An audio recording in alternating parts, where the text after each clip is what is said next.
Hello fly wheelers, good news. The Skoda Kodiaq RS ഇന്ത്യയിലേക്ക് വരുന്നുണ്ട്. പക്ഷേ ഒരു ബാഡ് ന്യൂസ് ഉണ്ട്. ആകപ്പാടെ ഒരു 200 നമ്പറൊക്കെ ഉണ്ടാവുള്ളൂ. സോ നമ്മളെല്ലാവർക്കും അത് ചിലപ്പോൾ ഓടിക്കാൻ ഭാഗ്യം കിട്ടിയേക്കാം, പക്ഷെ മേടിക്കാൻ ഭാഗ്യം കിട്ടിക്കൊള്ളുന്നില്ല. അതിനൊക്കെ ഒരു പരിഹാരമായിട്ട് ഞാൻ വന്നേക്കുന്നത്, നമുക്കൊരു അറ്റൈനബിൾ ഡ്രീം ആയിട്ടൊരു കോഡിയാക് ഉണ്ട്.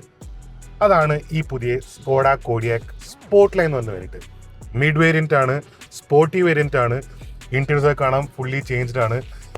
RSലാണെങ്കിലും ഈ ഒരു വേരിയന്റിലാണെങ്കിലും സെയിം 2 ലിറ്റർ എഞ്ചിനാണ് വരുന്നത്, പക്ഷെ ഒരു ഡിഫറെന്റ് സ്റ്റേറ്റ് ഓഫ് നമുക്ക് ഈ ഒരു വിശേഷങ്ങളും ഇതിനെക്കുറിച്ച് കൂടുതൽ മനസ്സിലാക്കാം. So all my fly wheelers, welcome to fly.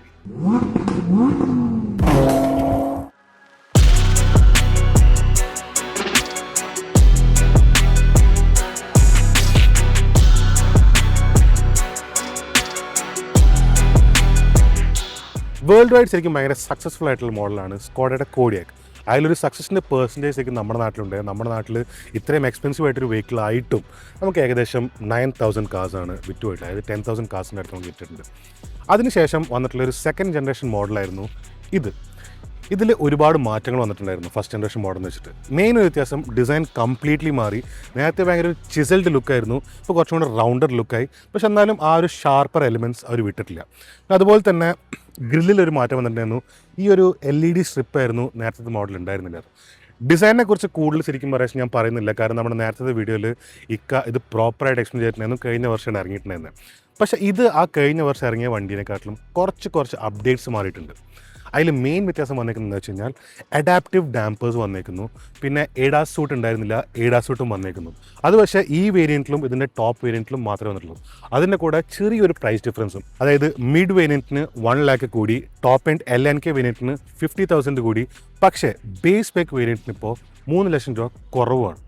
നമുക്കിതിലേക്കൊക്കെ മാറ്റാം, എന്തൊക്കെയാണ് വ്യത്യാസങ്ങളൊക്കെ നോക്കാം. ശരിക്കും എനിക്ക് ഫേവറേറ്റ് ആയി തോന്നിയ മോഡൽ ഈ സ്പോർട്ട് ലൈൻ തന്നെയാണ്. കാരണം LNK വേരിയൻറ്റിൽ ഉണ്ടായിരുന്നതിൻ്റെ ഒരു മെയിൻ പ്രശ്നം വീൽസ് ആയിരുന്നു. അതൊരു ആരോ വീൽസ് പോലെ വന്നിരുന്നത്, കണ്ടു കഴിഞ്ഞാൽ വീൽ കവർ പോലെ ഇരിക്കുന്നു. പക്ഷേ ഈ wheels it looks very good.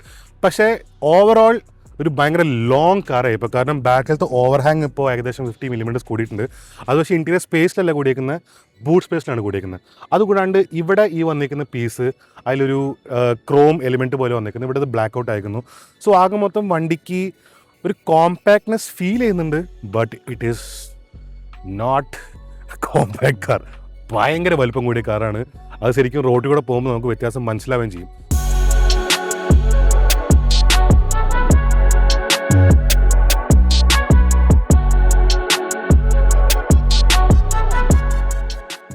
അകത്തോട്ട് കയറി കഴിഞ്ഞാൽ ഭയങ്കര സ്മാർട്ട് ആയിട്ടുള്ളൊരു ഇൻറ്റീരിയറാണ് സ്പോർട്ട് ലൈനിൽ വന്നേക്കുന്നത്. LNKന് കുറച്ചും കൂടെ ലക്ഷറി പ്രീമിയം ലെതർ ഫിനിഷ് പോലെ നിൽക്കുന്നു, ഒരു വുഡ് ഫിനിഷ് പോലെയൊക്കെ വന്നേക്കുന്നു. It's a completely different thing. പക്ഷേ സ്പോർട്ട് ലൈനിൽ ഒരു ബ്ലാക്ക് ഇൻറ്റീരിയേഴ്സ് ആണ്, ഒരു ബ്ലാക്ക് തീമാണ്. പക്ഷേ ഒരു ഡിഫറെൻറ്റ് ടെക്സ്റ്റേഴ്സ് ഓഫ് ബ്ലാക്കും ഉണ്ട്, ഒരു ഡിഫറെൻറ്റ് കളേഴ്സും ഉണ്ട്. അതായത് മേളിൽ കുറച്ചും കൂടെ ഒരു സോഫ്റ്റ് ടച്ച് ആയിട്ടുള്ള പ്ലാസ്റ്റിക്സാണ് വന്നേക്കുന്നത്. ഇവിടെ ഒരു ആൽക്കട്ടാറ ഫിനിഷ് വന്നേക്കുന്നു. ആൽക്കട്ടാറ ഫിനിഷിൽ തന്നെ ക്രോസ് ആയിട്ടുള്ള സ്റ്റിച്ചസ് വന്നേക്കുന്നു. അതിൻ്റെ താഴെ ഒരു ബ്രഷ്ഡ് അലുമിനിയം വിത്ത് ഒരു ചെറിയൊരു ടെക്സ്ചറോട് കൂടിയിട്ടുള്ളൊരു എലിമെൻറ്റാണ് വന്നേക്കുന്നത്. അതിൻ്റെ അടിയിലും മറ്റേ വീണ്ടും സോഫ്റ്റ് ആയിട്ടുള്ള പ്ലാസ്റ്റിക്സ് വന്നേക്കുന്നു. പിയാനോ ബ്ലാക്ക് ഉണ്ട് എയർവെൻസിൻ്റെ ചുറ്റും. എയർവെൻസിൻ്റെ നോബ്സ് ആണെങ്കിലും വളരെ നന്നായിട്ടുണ്ട്. ഒരു നേൾഡ് പാറ്റേൺ ഉണ്ട് അതിൻ്റെ മുകളിൽ, ഒരു ചെറിയ ടെക്സ്ചർ. ആ ഒരു നേൾഡ് പാറ്റേൺ തന്നെ ഇവിടുത്തെ നോബ്സിൻ്റെ മേളിലുണ്ട്. ഈ ഡാഷ്ബോർഡ് വന്നേക്കുന്ന ഈ 3 ഡയൽസാണ് എൻ്റെ അറ്റൻഷൻ ശരിക്കും പറയാ വെച്ചാൽ ഗ്രാബ് ചെയ്തിട്ടുള്ളത്. കാരണം ഇത് സ്മാർട്ട് ഡയൽസ് ആണ്. ഇത് നമുക്ക് ഒന്നില്ലെങ്കിൽ ക്ലൈമറ്റ് കൺട്രോൾസിന് യൂസ് ആയിട്ടോ അല്ലെങ്കിൽ ഈ പറഞ്ഞ പോലെ സീറ്റ് ഹീറ്റിംഗ് ആയിട്ടാണ്. ഇതിനിപ്പോൾ വെന്റിലേഷൻ വരുന്നില്ല ഈ സ്പോർട്ട് ലൈൻ യൂണിറ്റിന്, സീറ്റ് ഹീറ്റിങ്ങിന്. ഇവിടെയും അതുപോലെ തന്നെ സീറ്റ് ഹീറ്റിംഗ് ഓർ വെന്റിലേഷനുള്ള സെലക്ഷൻ വന്നിരിക്കുന്നത്. പക്ഷേ ഈ നടുക്കത്തെ സാധനമാണ് ഒരു ഇമ്പോർട്ടൻ്റ് ആയിട്ടുള്ളത്.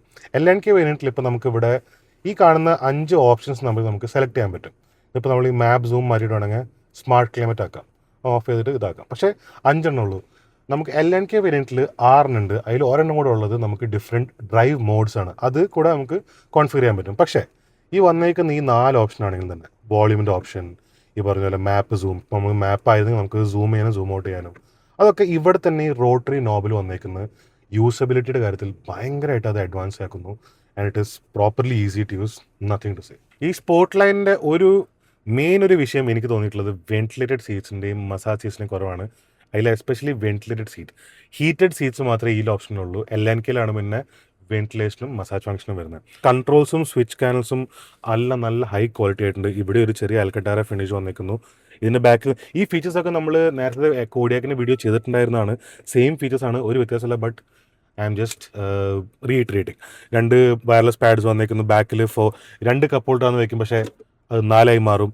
പിന്നെ അത് കൂടാണ്ട് സ്മാർട്ട് എലിമെൻറ്റ്സ് ആയിട്ടുള്ള സ്കോഡ എലിമെൻറ്റ്സ് ഒരുപാടുണ്ട്. അതിൽ എസ്പെഷ്യലി ഈ സാധനമാണ് നമുക്ക് എനിക്ക് ഈ OCD ഉള്ള ആൾക്കാർക്ക് ഏറ്റവും കൂടുതൽ ഉപയോഗം വരാൻ പോകുന്ന സാധനമാണത്. കാരണം നമ്മുടെ സ്ക്രീൻ വൃത്തിയാക്കാൻ ഇത് ഉപയോഗിക്കാം. I love Skoda. ഇങ്ങനത്തെ കുറേ ചെറിയ സാധനങ്ങൾക്കാണ് I love Skoda. And smart features. അതുപോലെ തന്നെ സൈഡിൽ നോക്കി കഴിഞ്ഞാൽ ഈ വീണ്ടും ഈ ഒരു പാറ്റേൺ ഉള്ള ഫിനിഷ് ഇവിടെ ഉണ്ട്. അതുപോലെ തന്നെ ബ്രഷ്ഡ് അലുമിനിയം ആണ് ഇവിടുത്തെ ഡോർ നാബ്സ്. തുറക്കാനും അടയ്ക്കാനും ഒക്കെ ഭയങ്കര സിമ്പിളായിട്ട്. എനിക്ക് ഇൻറ്റീരിയേഴ്സ് ശരിക്കും ഭയങ്കര ഇഷ്ടപ്പെട്ടു. സോറി ചേച്ചി, അറിയാണ്ട് എനിക്ക് ഇതിൻ്റെ ഇൻറ്റീരിയേഴ്സൊക്കെ അതുകൊണ്ട് ഭയങ്കര ഇഷ്ടപ്പെട്ടിട്ടുണ്ട്. എടുത്ത് പറയാൻ മാത്രം ഒരു പ്രശ്നം, അതുപോലെ തന്നെ വിവേകിൻ്റെ വീഡിയോ അത് പറഞ്ഞിട്ടുണ്ടായിരുന്നു, ഈ ബാക്കിലത്തെ ഡ്രൈവർ കൺസോളിൻ്റെ ബാക്കിലുള്ള ഈ ഒരു കൺസോളിൻ്റെ സൈഡ് പാനൽസ് അത് ഇച്ചിരി ലൂസാണ്. ശരി, അത് ഇത്രയും മാത്രം വൃത്തിയാക്കിയിട്ട് ശരിക്കും അതും കൂടെ ഒന്ന് വൃത്തിയാക്കരുത്. അതുപോലെ തന്നെ നമ്മൾ താഴേക്ക് നോക്കിക്കഴിഞ്ഞാൽ ഇവിടത്തെയും നമ്മൾ ഉപയോഗിച്ചേക്കുന്ന പാർട്സും സാധനങ്ങളൊക്കെ ഇച്ചിരി ഒരു ലോവർ ക്വാളിറ്റിയാണ്. പക്ഷേ ഇറ്റ്സ് വെൽ ആൻഡ് ഗുഡ്. എനിക്ക് അങ്ങനത്തെ ഒരു മാത്രം കംപ്ലയിൻറ്റ് പറയാൻ മാത്രമൊന്നുമില്ല. സൺറൂഫിൽ വലിയ പാനറാമിക് സൺറൂഫാണ്. പക്ഷേ ഇവിടെ എടുത്ത് പറഞ്ഞ ഒരു സാധനം ഇവിടുത്തെ സീറ്റ്സ് ആണ്. Seats very comfortable, sporty, looks very good. എനിക്ക് ഏറ്റവും ഇഷ്ടപ്പെട്ടൊരു ഫീച്ചർ ഈ വാഹനത്തിൻ്റെ ഇൻറ്റീരിയേഴ്സിലുള്ളത് ഈ സീറ്റ്സ് ആണ്. Proper sporty comfortable big seats. ഞാൻ ഒരു വലിയ മനുഷ്യനാണ്, എന്നിട്ടും എനിക്ക് നല്ല വിശാലമായിട്ട് സുഖകരമായിട്ട് ഇരിക്കാൻ പറ്റുന്നുണ്ട്. ആൻഡ് ഈ സൈഡത്തെ ബോൾസ്റ്റേഴ്സും കാര്യങ്ങളൊക്കെ നമ്മളെ പ്രോപ്പറായിട്ട് കൊക്കൂൺ ചെയ്തിരുത്തുന്നു. I love the seats, well done. അത് തന്നെ താഴേക്ക് നോക്കി കഴിഞ്ഞാൽ അലുമിനിയം പെഡൽസ് കാണാൻ പറ്റും. ഇതൊക്കെയാണ് ഇങ്ങനത്തെ സ്പോർട്ടി ഫീച്ചേഴ്സ് എടുത്തു വരാൻ കാരണം എന്താ വെച്ച് കഴിഞ്ഞാൽ, നമ്മുടെ ആദ്യത്തെ ക്വസ്റ്റ്യൻ സ്കോഡ കോഡിയാക് RSന് വേണ്ടി വെയിറ്റ് ചെയ്യണോ എന്നുള്ളത്. കോഡിയാക് RS വെച്ച് കൺസിഡർ ചെയ്യുകയാണെങ്കിൽ വ്യത്യാസങ്ങൾ ഒരുപാട് ഉണ്ടാവും. ഉള്ളിൽ കയറി കഴിഞ്ഞാൽ അതിൽ മെയിൻ വ്യത്യാസം RS ബാഡ്ജിങ് ആയിരിക്കും. ഇവിടെ ഒരു IRS എന്നൊരു ബാഡ്ജിങ് വരും. ഇവിടെ സ്പോട്ട് ലൈനാണ് വന്നിരിക്കുന്നത്. അത് കൂടാണ്ട് റെഡ് സ്റ്റിച്ചസ് ആയിരിക്കും ഇൻറ്റീരിയറിൽ മൊത്തം വരാൻ പോകുന്നത്. പിന്നെ അത് കൂടാണ്ട് ഒരു റെഡ് ലൈൻസും കാര്യങ്ങളും വരും. കുറച്ചുകൂടി ഒരു കാർബൺ ഫൈബർ ഫിനിഷ് വരാണ്ട്. അത് കൂടാണ്ട് എന്തുമാത്രം വ്യത്യാസം വരുന്നുള്ളതൊക്കെ നമുക്ക് കാണാം. പക്ഷേ ഫീച്ചേഴ്സ് ഒരുവിധം ഒക്കെ സെയിം ആയിരിക്കും. വരാൻ പോകുന്ന ഒരു വ്യത്യാസം എന്ന് വെച്ച് കഴിഞ്ഞാൽ കുറച്ചും കൂടെ സേഫ്റ്റി ഫീച്ചേഴ്സോ അല്ലെങ്കിൽ അങ്ങനത്തെ വല്ല പെർഫോമൻസ് ഓറിയൻറ്റഡ് ആയിട്ടുള്ള കുറച്ച് ഫീച്ചേഴ്സ് എക്സ്ട്രാ കയറുന്നല്ലാണ്ട് വേറെ ഒന്നും കയറാനില്ല. ഇതിൻ്റെ എഞ്ചിനാണ്. ഇതിന് വരുന്നത് 2 ലിറ്റർ എഞ്ചിനാണ്. 201 ഹോഴ്സ് പവർ ജനറേറ്റ് ചെയ്യുന്നു. അത് കൂടാണ്ട് 320 Nm ഓഫ് ടോർക്ക് ജനറേറ്റ് ചെയ്യുന്നു. അതിപ്പോൾ RS വേരിയൻ്റ് ആണെങ്കിൽ 265 ഹോഴ്സ് പവർ ആണ് അവർ പറയുന്നത് ഇറങ്ങുന്നുള്ളത്. പിന്നെ അത് കൂടാണ്ട് 400 Nm of torque, same gear box, same engine. So ഒരു ഡിഫറെൻറ്റ് സ്റ്റേറ്റ് ഓഫ് ട്യൂണിലാണ് ആ എഞ്ചിൻ വരുന്നത്. ആൻഡ് ഐ ഫീൽ നമുക്ക് ആ ഒരു സ്റ്റേറ്റ് ഓഫ് ട്യൂൺ ചിലപ്പോൾ അറ്റൈനബിൾ ആയിരിക്കാം. പക്ഷേ അതുപോലെ തന്നെ ബ്രേക്സും കാര്യങ്ങളൊക്കെ അപ്ഗ്രേഡ് ആയി വരുന്നും പറയുന്നുണ്ട്. അതിലെനിക്ക് ഐ എം നോട്ട് 100% ഷുവർ. അതൊക്കെ വന്നു കഴിഞ്ഞാൽ കുറച്ചും കൂടെ it will be different. But this is A possible car. ഇതൊരു കേപ്പബിൾ കാറാണ്. ആൻഡ് എനിക്ക് ശരിക്കും ഇഷ്ടപ്പെടുന്നു ഇങ്ങനെ ഓരോന്നോരോന്ന് ഇങ്ങനെ ശ്രദ്ധിച്ച് നോക്കുമ്പോൾ. ബാക്കിലോട്ട് കയറുമ്പോൾ ഫ്രണ്ടിലുള്ള പോലെ തന്നെ സീറ്റ്സിൻ്റെ ഡിസൈനും കാര്യങ്ങളൊക്കെ സിമിലറാണ്. ഈ ഒരു ചെറിയ ഗ്രേ ഫിനിഷ് വന്നിരിക്കുന്നു. ഒരു ടെക്സ്റ്റേർഡ് ആയിട്ടുള്ള സീറ്റും കാര്യങ്ങളൊക്കെ. It looks very nice. ഈ സീറ്റ് താഴ്ത്തിയിട്ടാണ് നമ്മൾ ബാക്ക് സീറ്റിലേക്ക് പോകുന്നത്. ഇങ്ങനെ വലിച്ച് നമ്മൾ ഇങ്ങനെ ആക്കണ്ട കേട്ടോ, സോറി. പക്ഷേ ഇതിൽ നേരത്തെയും നമ്മൾ കണ്ടൊരു പ്രശ്നം എന്താ വെച്ച് കഴിഞ്ഞാൽ ഈ ഡോറ് അത്രയും വലുതല്ല. അത് കൂടാണ്ട് ഈ സീറ്റ് അത്രയ്ക്കും ഫ്രണ്ടിലേക്കും പോകുന്നില്ല. അതുകൊണ്ട് ബാക്കിലേക്ക് കയറൽ ശരിക്കും ഭയങ്കര ബുദ്ധിമുട്ടുള്ളൊരു കാര്യമാണ്. അതുപോലെ തന്നെ ബാക്ക് സീറ്റ് വലിയ ആൾക്കാർക്ക് ഇരിക്കാൻ പറ്റുന്നൊരു സീറ്റല്ല. It is not at all comfortable. അതെടുത്ത് പറയേണ്ടിയിരിക്കുന്നത് അത് കുട്ടികൾക്ക് തന്നെയാണ് ഇരിക്കാൻ ഇപ്പോഴും പറ്റുള്ളൂ. ഇപ്പോൾ നേരത്തേതിനെക്കാട്ടിലും അവർ ലെങ്ത് കൂട്ടിയിട്ടുണ്ടെങ്കിലും അത് ബൂട്ട് സ്പേസിലേക്ക് കാണിക്കൊണ്ടിരിക്കുന്നത്. So I would say this a 5 seater +2 നമുക്ക് വേണമെങ്കിൽ എടുത്തിടാം. അതുപോലെ തന്നെ ഇരുന്ന് കഴിഞ്ഞാൽ അത്യാവശ്യം നല്ല കംഫർട്ടബിൾ ആയിട്ടുള്ളൊരു ബാക്ക് സീറ്റാണ്. പക്ഷേ LNK വേരിയൻറ്റിനകത്ത് നിന്ന് ഇതൊരു വ്യത്യാസം എന്താ വെച്ച് കഴിഞ്ഞാൽ സ്പോർട്സ് സീറ്റാണത്. വലിയ സീറ്റ്സാണ്. ശരിക്കും നമ്മുടെ വിഷൻ കട്ടാവുന്ന രീതിയിലുള്ളൊരു സീറ്റ്സാണിത്. പക്ഷെ ഒരു ക്ലോസ്ട്രോഫോബിക് എഫക്റ്റ് ഉണ്ടോയെന്ന് വെച്ചാൽ ഇല്ല. കാരണം വലിയ സൺറൂഫ് കിട്ടുന്നു. പക്ഷേ ഈ സൺറൂഫ് എപ്പോഴും തുറന്നു വെക്കാൻ പറ്റില്ല. വലിയ വിൻഡോസ് കിട്ടുന്നു. പക്ഷേ എപ്പോഴും ഡോർ സിൽസ് ഹൈറ്റ് കൂടുതലാണ്. സോ ഒരു ചെറിയൊരു ക്ലോസ്ട്രോഫോബിക് എഫക്റ്റ് ബാക്കിൽ എന്തായാലും ഉണ്ടാവും. ഇത് കുറച്ചും കൂടെ ഒരു ഡ്രൈവർ ഫോക്കസ്ഡ് ആയിട്ടൊരു കാറാണ്. അതുകൊണ്ട് തന്നെയാണ് ഫ്രണ്ട് സീറ്റ്സും കാര്യങ്ങളൊക്കെ അത്രയും കംഫർട്ടബിൾ ആണ് കാരണം. പക്ഷേ ഇതിനകത്തും സ്കോഡേൻ്റെ വളരെ കുറേ ക്ലെവർ എലിമെൻറ്റ്സ് ഉണ്ട്. അതൊക്കെ എനിക്ക് ഈ വീഡിയോയ്ക്കകത്ത് എടുത്തെടുത്ത് ഞാൻ പറഞ്ഞുതരാം. ഫോൺ വെക്കാൻ മാത്രം പാകത്തിനായിട്ടുള്ള ചെറിയ പോക്കറ്റ്സ്, റിമൂവബിൾ ആയിട്ടുള്ള ഒരു സെൻറ്റർ തിങ്, സ്റ്റോറേജ് സ്പേസുമാണ്. നമുക്ക് ഒരാളും കൂടി ഇരിക്കണമെങ്കിൽ ഇത് മാറ്റി വെച്ച് കഴിഞ്ഞാൽ സുഖമായിട്ടിരിക്കാം. അല്ലെങ്കിൽ ഇത് നല്ലൊരു സ്റ്റോറേജ് ഏരിയ ആണ്. ഇവിടെ നല്ല നീറ്റായിട്ട് ലോക്കായിട്ടിരിക്കുന്നു. ബാക്കിൽ ഒരു ചെറിയ വൈസർ വന്നേക്കുന്ന 2 സീറ്റിനും അതൊരു പ്രൈവസി കേർട്ടനുമാണ്. അതുപോലെ തന്നെ നമ്മുടെ നാട്ടിലെ വെയിലിനെ തരണം ചെയ്യാൻ ഇതുപോലത്തെ ഒരു സാധനം നിർബന്ധം. കോടയ്ക്കും പിന്നെ റോൾസ് റോയ്സിനും മാത്രമുള്ള കൊട. ഫാസ്റ്റാഗും കാര്യങ്ങളൊക്കെ വെക്കാൻ ചെറിയൊരു നിക്ക് ഇവിടെ. മൾട്ടിപ്പിൾ യൂസ് ആയിട്ടുള്ള നോബ്സ് ഞാൻ നേരത്തെയും പറഞ്ഞു. 2 കപ്പ് ഹോൾഡർ ഒറ്റയടിക്ക് 4 മാറ്റാൻ പറ്റുന്ന മാന്ത്രിക വിദ്യ. സ്ക്രീൻ തുടയ്ക്കാൻ വേണ്ടി മാത്രമുള്ള ഒരു ക്ലീനർ. കൊള്ളാം. കണ്ടാൽ ഒന്നും പറയില്ലെങ്കിലും ഒരു ചെറിയൊരു കമ്പാർട്ട്മെൻറ്റ്, നമ്മുടെ ബുക്സ്, വണ്ടിയുടെ സാധനങ്ങളൊക്കെ വെക്കാൻ വേണ്ടി സ്പെസിഫിക് ആയിട്ട്. ഡസ്റ്റ്ബിൻ ഇങ്ങനെ കണ്ടാൽ ഫുള്ളായിട്ട് തോന്നില്ല, പക്ഷേ ഇങ്ങനെ വെച്ച് കഴിഞ്ഞാൽ ഭയങ്കര യൂസ്ഫുൾ ആയിട്ടുള്ള സാധനമാണ്. നമ്മുടെ നാട്ടിലേക്ക് കാണേണ്ട ഡോർ പ്രൊട്ടക്ടേഴ്സ്, ഇതൊരു അടിപൊളി സാധനമാണ്.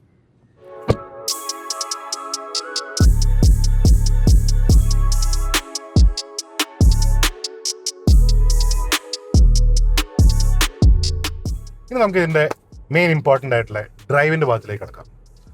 ഡ്രൈവിൻ്റെ ഭാഗത്തേക്ക് കടക്കുമ്പോഴാണ് ശരിക്കും നമുക്ക് എത്രത്തോളം ഇത് ഞാൻ പറഞ്ഞ പോലെ RSന് കോമ്പീറ്റ് ചെയ്യാൻ പറ്റുമോ, RSന് പറ്റാവുന്നൊരു റീപ്ലേസ്മെൻ്റ് ആണോ എന്നൊക്കെ നമുക്ക് മനസ്സിലാക്കാൻ പറ്റത്തുള്ളൂ. So this as A set, ഇത് സ്പോർട്ട് ലൈൻ ആണ്. സ്പോർട്ട് ലൈൻ വേരിയൻറ്റ് എന്ന് പറഞ്ഞാൽ സെയിം 2 ലിറ്റർ എഞ്ചിൻ തന്നെയാണ് വരുന്നത്. പക്ഷേ ഇത് പ്രൊഡ്യൂസ് ചെയ്യുന്നത് 200 ഹോഴ്സ് പവറും 320 മീറ്റേഴ്സ് ഓഫ് ടോർക്കും. അതേസമയം RS വേരിയൻറ്റ് ജനറേറ്റ് ചെയ്യാൻ പറയുന്നത് 265 ഹോഴ്സ് പവറും അതുകൊണ്ട് 400 ന്യൂട്ടൺ മീറ്റേഴ്സ് ഓഫ് ടോർക്കും. അതൊരു ഭയങ്കര ഡ്രാസ്റ്റിക് ആയിട്ടൊരു ചേഞ്ച് അല്ല, പക്ഷേ എന്നാലും നമുക്ക് നമ്മുടെ ഇന്ത്യൻ കണ്ടീഷൻസിൽ നോട്ടീസബിൾ ആയിട്ടുള്ളൊരു ഡിഫറൻസ് തന്നെയാണ്. ഈ വാഹനം നമുക്കിനി ഒരു സ്റ്റേറ്റ് ഓഫ് ട്യൂണൊക്കെ മാറ്റിക്കഴിഞ്ഞാൽ അത് അച്ചീവ് ചെയ്യാൻ പറ്റും. പക്ഷേ ഓബ്വിയസ്ലി അതൊരു ആഫ്റ്റർ മാർക്കറ്റ് ട്രീറ്റ്മെൻ്റ് ആണ്. നമുക്ക് അങ്ങനത്തെ കുറച്ച് കോംപ്രമൈസ് ചെയ്യേണ്ടി വരും. പക്ഷേ ഈ ഒരു 265 ഹോഴ്സ് പവർ ഇല്ലെങ്കിലും 400 Nm ടോർക്ക് ഇല്ലെങ്കിലും നമുക്ക് ശരിക്കും പറയാ വെച്ചാൽ ഇത് അത്യാവശ്യം ഒരു ഫൺ ടു ഡ്രൈവ് കാർ തന്നെയാണ്. നമുക്ക് 0 to 100 സ്പീഡ്സ് ആണെങ്കിലും, അതിപ്പോൾ ടോപ്പ് സ്പീഡ് ആണെങ്കിലും, അപ്പോൾ ഹൈ സ്പീഡിൽ ഇപ്പോൾ 120 ക്രോസ് ചെയ്ത് കഴിഞ്ഞു, 150 വളരെ സിമ്പിളായിട്ട് വളരെ എളുപ്പത്തിൽ ഇത് എത്തുന്നുണ്ട്. And it is very controllable. നമുക്ക് എവിടെ ഒരു ഫുട്ടിങ് മിസ്സാവുന്ന പോലെ ഒന്നും ഫീൽ ചെയ്യുന്നില്ല. കാരണം സ്കോഡ ഓബ്വിയസ്ലി അതൊരു ഡ്രൈവർ സെൻട്രിക് ആയിട്ടുള്ള, ഡ്രൈവർ ഫോക്കസ്ഡ് ആയിട്ടുള്ള കുറേ ഡൈനാമിക്സ് ഉള്ള കാർസ് ആണ് എന്നും ഉണ്ടായിരുന്നത്. അത് ഇന്നും നിലനിൽക്കുന്നു. ആൻഡ് അവരുടെ മോട്ടോർ സ്പോർട്ട് ഹെറിറ്റേജും ഈ ഒരു വാഹനത്തിനകത്ത് നല്ല വൃത്തിക്ക് തെളിഞ്ഞു വരുന്നുണ്ട്. അതിനെ കുറിച്ചൊന്നും നമുക്ക് കംപ്ലൈൻസ് ഒന്നും പറയാനില്ല. പിന്നെ ഞാൻ പറഞ്ഞു ഇതിനൊരു വ്യത്യാസം വന്നിരിക്കുന്നത് ഇപ്പോൾ നേരത്തെ ഉണ്ടായിരുന്നു. ഇപ്പോൾ കഴിഞ്ഞ വർഷമായിരുന്നു സ്കോഡ കോഡിയാക് ഈ ഒരു ഫേസ് ഷിഫ്റ്റ്, അതായത് ഒരു പുതിയ ഒരു ജനറേഷൻ കോഡിയാക് തന്നെ ലോഞ്ച് ചെയ്തത്. പക്ഷെ അന്ന് ഈ വാഹനത്തിനാണെങ്കിലും മറ്റേ LNK വേരിയൻറ്റിനാണെങ്കിലും കുറച്ച് കുറവുകളുണ്ടായിരുന്നു. അതിൽ മെയിൻ ഒരു കുറവായിരുന്നു 360 ഡിഗ്രി ക്യാമറ ഇല്ലാത്തത്, പിന്നെ അഡാപ്റ്റീവ് സസ്പെൻഷൻസ് ഇല്ലാത്തത്, പിന്നെ ADAS ഫീച്ചേഴ്സ്. നമ്മുടെ നാട്ടിൽ സ്മോളർ സെഗ്മെൻറ്റ് കാർസിൽ വരെ ADAS ഉള്ളപ്പോൾ എങ്ങനെ സ്കോഡയ്ക്ക് തോന്നി ഈ ഒരു ഇത്രയും പ്രീമിയം സെഗ്മെൻറ്റിലായിട്ട് ഒരു കാറിന് ADAS ഫീച്ചേഴ്സ് ഇല്ലാതെ ഇറക്കാൻ എന്നുള്ളത്? അന്ന് ഇറ്റ് വാസ് മൈൻഡ് ബോഗ്ലിംഗ്. കാരണം ആ ഒരു പ്രൈസിന് ഇത്രയും മാത്രം ഫീച്ചേഴ്സ് ഒന്നും ഇല്ലാണ്ടായിരുന്നു ഇറങ്ങുന്നത്. പക്ഷേ സ്കോഡ ഓബ്വിയസ്ലി ഫീഡ്ബാക്കിന് കേട്ടിട്ടുണ്ട്. അവരിപ്പോൾ അഡാപ്റ്റീവ് സസ്പെൻഷൻ കൊണ്ടുവന്നിരിക്കുന്നു, ADAS ഫീച്ചർ ആയതും ലെവൽ 2 ADAS ആണ് വന്നിരിക്കുന്നത്. ADAS ലെവൽ 2 സ്യൂട്ട് ഇതിനകത്ത് ഒരു ഇന്ത്യൻ ഒരു കണ്ടീഷൻസിന് ഓപ്റ്റിമൈസ്ഡ് അല്ല. പക്ഷെ എന്നാലും നമ്മുടെ നാട്ടിൽ ഈ ഒരു ഫീച്ചേഴ്സ് നമുക്കിപ്പോൾ എസ്പെഷ്യലി കേരളത്തിലൊക്കെ ഇങ്ങനത്തെ ഹൈവേസ് ഒക്കെ വന്ന സ്ഥിതിക്ക് നമുക്കതൊക്കെ യൂട്ടിലൈസ് ചെയ്യാൻ പറ്റുമായിരിക്കും. പക്ഷെ എന്നാലും ഒരു പ്രോപ്പർ ഇന്നർ റോഡ്സിൽ എന്തായാലും നമുക്ക് ഉപയോഗിക്കാൻ പറ്റില്ല. കാരണം ഭയങ്കര സെൻസിറ്റീവാണ്. സോ നമുക്കിനിയും coming back to the important thing, അതായത് പെർഫോമൻസ് ഞാൻ പറഞ്ഞല്ലോ, നമുക്ക് അത്യാവശ്യം നല്ലൊരു പെർഫോമൻസ് ആണ് ഇതിനകത്ത് കിട്ടുന്നത്. ആൻഡ് നമുക്ക് എവിടെയും ഓബ്വിയസ്ലി അതൊരു കുറച്ചുകൂടെ സ്പോർട്ടി വെഹിക്കിൾ ആയതുകൊണ്ട് അതിൻ്റെ ഒരു ഡൈനാമിക്സ്, അതായത് സസ്പെൻഷന് ചേഞ്ച് ഉണ്ടെങ്കിൽ ഓബ്വിയസ്ലി ഹാൻഡ്ലിങ്ങിൽ ഒരു ചേഞ്ച് ഉണ്ടാവും. പക്ഷേ എനിക്ക് ഫീൽ ചെയ്യുന്നു ഫോർ ദിസ് പ്രൈസ് ഈ ഒരു കുറച്ചുകൂടി അറ്റൈനബിൾ ആയിട്ടുള്ളൊരു കാർ എന്ന രീതിക്കൊക്കെ ഇത് that makes up for it. Especially interiors. ഈ സ്പോർട്ട് ലൈനിൽ വന്നേക്കുന്ന പ്രോപ്പർ ആയിട്ടുള്ള സ്പോർട്ടി ഇൻറ്റീരിയേഴ്സ് ആണ് ഞാൻ നേരത്തെ എക്സ്പ്ലെയിൻ ചെയ്തിരുന്നത്. അതിലെനിക്ക് ഈ സീറ്റ് ഞാൻ എടുത്ത് വീണ്ടും പറയുന്നു, it's very comfortable, very nice to sit in. നമുക്കിപ്പോൾ ലോങ് ഡ്രൈവ് പോകണമെങ്കിലും ഇറ്റ്സ് വെരി നൈസ്. അതും ഇങ്ങനത്തെ ഒരു ബോൾസ്റ്റേഡ് ആയിട്ടുള്ള ഇങ്ങനത്തെ ഒരു സ്പോർട്ടി സീറ്റ് ആയതുകൊണ്ട് നമുക്ക് ഈ വാഹനത്തിനകത്ത് ഇരിക്കുമ്പോൾ കിട്ടുന്ന ഒരു ഫീലും that is very important actually. ഒരു സ്പോർട്സ് ഒരു പെർഫോമൻസ് ആയിട്ടൊരു കാറാണെങ്കിൽ അതിൻ്റെ അകത്തുള്ള ആംബിയൻസും കൂടെ as a customer as an owner ഭയങ്കര ഇമ്പോർട്ടൻ്റ് ആയിരിക്കും. അതും കിട്ടുന്നു. ആൻഡ് ഈ ഒരു ബ്ലാക്ക് ഫിനിഷും വന്നേക്കുന്നൊക്കെ, ഈ ഒരു ആൽക്കണ്ടാര വന്നേക്കുന്നു. I am loving this interior, ഒന്നും പറയാനില്ല. പിന്നെ സ്റ്റിയറിങ്ങും ഇതിൻ്റെ ഞാൻ പറഞ്ഞല്ലോ ഒരു ഡൈനാമിക്സ് ആണ്. ഡൈനാമിക്സ് ആണെങ്കിലും എനിക്ക് അങ്ങനെ തെറ്റ് പറയാൻ മാത്രം ഡൈനാമിക്സ് ഇല്ല, കുറച്ചും കൂടെ സോഫ്റ്റർ ആണത്. ഓബ്വിയസ്ലി ഇതൊരു സ്പോർട്ടി RS അല്ല, അത് കുറച്ചും കൂടെ സോഫ്റ്റർ ആണ്. അത് നമുക്ക് ഹൈവേസിൽ പോകുമ്പോൾ സ്റ്റിയറിംഗ് വെയിറ്റഡ് ആവുന്നുണ്ട്, അതിൻ്റെ ഒരു ഗുണം കിട്ടുന്നുണ്ട്. പക്ഷെ എന്നാലും I feel this is well and good to live with. നമുക്ക് ആവശ്യമുള്ള ഫീച്ചേഴ്സും കാര്യങ്ങളൊക്കെ ഇതിനകത്ത് നിന്ന് കിട്ടുന്നു. ആൻഡ് സ്കോഡയുടെ ഇപ്പോഴത്തെ പ്രൂവൺ ആയിട്ടുള്ള സ്റ്റിയറിംഗ് തന്നെയാണ്. And I like this steering a lot. ഈ ഒരു ഡിസൈൻ ആണെങ്കിലും ഈ ഒരു fit and finish materials use ചെയ്യുന്നതൊക്കെ high quality, top notch, very nice. പിന്നെ ഇതിന് മറ്റൊരു ഫീച്ചർ ഞാൻ പറഞ്ഞ പോലെ RS എന്തായാലും ഈ ടോപ്പ് ആൻഡ് LNKയിൽ വരുന്ന കുറച്ച് അഡീഷണൽ ഫീച്ചേഴ്സ് ഉണ്ട്. അതായത് വെന്റിലേറ്റഡ് സീറ്റ്, മസാജ് ഫങ്ഷൻസ്, അങ്ങനെ കുറച്ച് അഡീഷണൽ ഫീച്ചേഴ്സ് എന്തായാലും RS വേരിയൻറ്റിൽ അവർ ഇൻക്ലൂഡ് ചെയ്യുന്നുള്ള കാര്യത്തിൽ ഒരു സംശയം വേണ്ട. അത് നമ്മൾ ഡെഫിനറ്റ്ലി മിസ് ഔട്ട് ചെയ്യും. പക്ഷേ നമ്മൾ എപ്പോഴും റെഗുലർലി യൂസ് ചെയ്യാൻ സാധ്യതയുള്ള ഫീച്ചർ, അതായത് ഇൻഫോർടൈൻമെൻറ്റ് സ്ക്രീന്, നടുക്കുള്ള ഇൻസ്ട്രുമെൻറ്റ് ക്ലസ്റ്റർ, ഇവിടെയുള്ള നോബ്സ്, അതായത് മൾട്ടി ഫങ്ഷൻ നോബ്സിൽ അതും RS വേരിയൻ്റ് ആകുമ്പോൾ ഓബ്വിയസ്ലി എനിക്ക് തോന്നുന്നു ഡ്രൈവ് മോഡ്സും കൂടെ അതിൽ ഇൻക്ലൂഡ് ആവാൻ സാധ്യതയുണ്ട്. ഇതിനതില്ല. പക്ഷേ ബാക്കി എല്ലാ തരത്തിലും എനിക്ക് വന്നേക്കുന്ന ഈ ഒരു ഇൻഫോർടൈൻമെൻറ്റ്, സ്പെസിഫിക്കലി ഇൻഫോർടൈൻമെൻറ്റ് കഴിഞ്ഞ പ്രാവശ്യം മിക്കയുടെ വീഡിയോക്കകത്തും പറഞ്ഞിട്ടുണ്ടായിരുന്നു.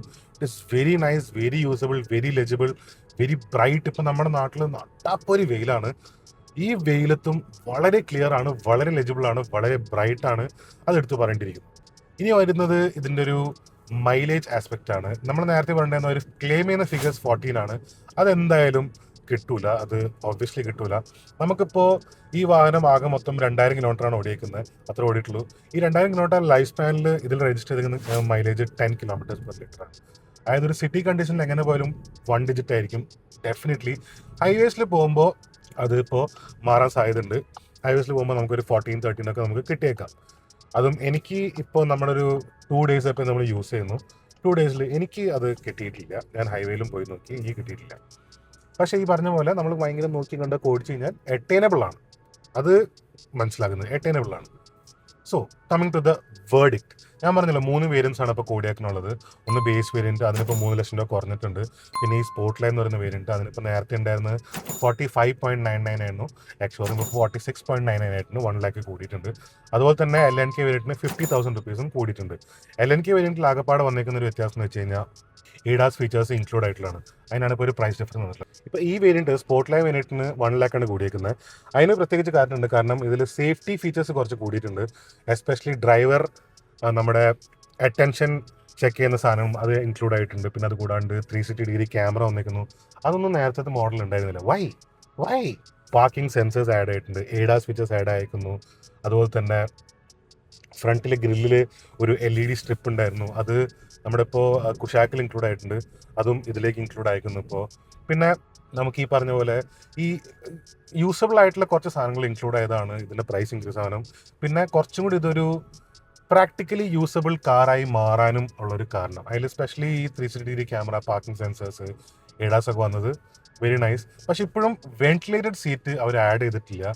ഈ സ്പോർട്സ് സീറ്റിൽ അവർക്ക് വെന്റിലേറ്റഡ് ഓപ്ഷൻ ഇല്ലയെന്ന് തോന്നുന്നു. ബട്ട് അവർക്ക് അത് ഓപ്ഷൻ ഉണ്ടെങ്കിൽ കുറച്ചൊരു വില കൂട്ടിയിട്ടാണെങ്കിലും ആ ഒരു ഫീച്ചർ അവർ നിർബന്ധമായിട്ടും അവർ ഇൻക്ലൂഡ് ചെയ്യേണ്ടതായിരുന്നു. That is a huge miss. ഇന്നും ഹ്യൂജ് മിസ്സാണ്, അന്നും ഒരു ഹ്യൂജ് മിസ്സാണ്. പിന്നെ ഇപ്പോൾ ഈ അഡാപ്റ്റീവ് ആയതുകൊണ്ട് തന്നെ സസ്പെൻഷൻ അത്യാവശ്യം നല്ല ട്യൂൺഡാണ്. നമുക്ക് ബാഡ് റോഡ്സിലൂടെ പോകുമ്പോഴൊക്കെ നല്ല ഒരു feel it is very comfortable, എനിക്ക് തെറ്റൊന്നും പറയാനില്ല. ആൻഡ് ഈ സീറ്റ്സും അത്യാവശ്യം നല്ല കംഫർട്ടബിൾ തന്നെയാണ്. So again coming back to the verdict, നമ്മളൊരു RS ഞാൻ പറഞ്ഞല്ലോ ഒരു 200 numbers ആയിരിക്കും RS വരാൻ പോകുന്നത്. ആൻഡ് അതെന്തായാലും ഒരു 50 to 60 lakhs ഒരു പ്രൈസ് സെഗ്മെന്റിലേക്കും വരാൻ പോകുന്നത്. അതായത് ഇതിനെക്കാട്ടും ഒരു 10 lakhs മേളിലായിരിക്കും ഡെഫിനറ്റ്ലി. ആ 10 lakhs നമുക്ക് കൊടുക്കാൻ എന്തായാലും പറ്റുമായിരിക്കും. അതിപ്പോൾ ഒരു ഈ വാഹനം വാങ്ങിക്കാൻ ഉദ്ദേശിക്കുന്നതാണെങ്കിൽ 10 lakhs is not an option, 10 lakhs is not a problem. പക്ഷേ ലിമിറ്റഡ് നമ്പേഴ്സിലായിരിക്കും എന്നുള്ള കാര്യത്തിൽ സംശയം വേണ്ട, ലിമിറ്റഡ് നമ്പേഴ്സ് ആയിരിക്കും. സോ ആ സമയത്ത് നമുക്ക് ഈ ഒരു വാഹനം നമ്മൾ എന്തായാലും കൺസിഡർ ചെയ്യാൻ പറ്റുന്ന ഒരു വാഹനം തന്നെയാണ്. And I would definitely recommend this. ഈ ഒരു സ്പോർട്ടിയർ ആയിട്ടൊരു കാറാണ് വേണമെന്നുണ്ടെങ്കിൽ. പിന്നെ ഈ വന്നേക്കുന്ന നേരത്തെ കാറിൻ്റെ ചെറിയ വ്യത്യാസങ്ങൾ എനിക്ക് മെയിനായിട്ട് ഒരു മിസ്സിംഗ് ആയിട്ട് തോന്നിയിട്ടുള്ളത് ഇതിൻ്റെ സ്റ്റൈലിംഗ് കുറച്ചും കൂടെ ഒരു റൗണ്ടർ ആയി പോയിട്ടുണ്ട്. എനിക്ക് നേരത്തെ ഉണ്ടായിരുന്ന ആ ഒരു സ്ട്രെയിറ്റ് എഡ്ജി ഡിസൈൻ ആയിരുന്നു ഇഷ്ടം. ഈ റൗണ്ടർ ആയത് എനിക്ക് അത്രയ്ക്ക് അങ്ങോട്ട് അട്രാക്റ്റീവ് ആയിട്ട് തോന്നിയിട്ടില്ല. പിന്നെ ഇത് കുറച്ചും കൂടെ ഒരു ലോങ്കർ വെഹിക്കിൾ പോലെ ഫീൽ ചെയ്യുന്നു. അപ്പോൾ ആ ഒരു SUV എന്ന് മാറിയിട്ട് കുറച്ചും കൂടെ ഒരു എസ്റ്റേറ്റ് കാർ എന്ന രീതിയിലേക്ക് ഒരു മാറ്റം പോലെ ഇത് ശ്രദ്ധിക്കാൻ ഫീൽ ചെയ്യുന്നുണ്ട്. കാരണം ബാക്കിലത്തെ ഓവർഹാങ്ങും കൂടി ഫ്രണ്ടിലത്തെ ഓവർഹാങ്ങും കൂടി അത് രണ്ടൊരു കേർവി രീതിയിലായി മാറിയിട്ടുണ്ട്. സോ ഇതൊക്കെയായിരുന്നു ഈ പുതിയ കോഡിയാക്കിൻ്റെ വിശേഷങ്ങൾ. ഞാൻ പറഞ്ഞല്ലോ, നമുക്ക് ഇതിനേക്കാട്ടിലും കൂടുതൽ വിശേഷങ്ങളും ഇതിൻ്റെ ഡീറ്റെയിൽസും ഇതിൻ്റെ ഡിസൈനെ കുറിച്ചൊക്കെ അറിയാനാണെങ്കിൽ എന്തായാലും ഇക്കയുടെ വീഡിയോ ഒന്ന് കണ്ടു നോക്ക്. ആ ഡിസ്ക്രിപ്ഷനിൽ ഞാൻ ലിങ്ക് ഇട്ടുണ്ടാവുന്ന ക്ലിക്ക് ചെയ്ത് നോക്കിക്കഴിഞ്ഞാൽ ആ ഡീറ്റെയിൽസ് കിട്ടും. But I wanted to do a video. പക്ഷേ ഇന്നത്തെ നമ്മുടെ ഈ വീഡിയോ എന്ന് പറഞ്ഞാൽ കുറച്ചും കൂടെ ഈ സ്പോർട്ട് ലൈൻ എന്നീ ഒരു വേരിയൻറ്റിനെ കുറിച്ചാണ്, പിന്നെ വരാൻ പോകുന്ന ഈ RSനെ കുറിച്ചും കൂടി ആയിരുന്നു. So I hope you guys like this episode. നിങ്ങൾക്ക് എന്തെങ്കിലും നിങ്ങൾക്ക് അറിയാനോ കോമൻസോ കാര്യങ്ങളുണ്ടെങ്കിൽ എന്തായാലും നിങ്ങൾ കമന്റ് ബോക്സിൽ അറിയിക്കുക. നിങ്ങൾക്ക് അറിയേണ്ടതായിട്ട് കാര്യങ്ങളുണ്ടെങ്കിലോ നിങ്ങൾക്ക് ഇതിന് ഫീഡ്ബാക്കും കാര്യങ്ങളുണ്ടെങ്കിലോ എന്തായാലും കമന്റ് ബോക്സിൽ അറിയിക്കുക. Will go through it and will reply for that.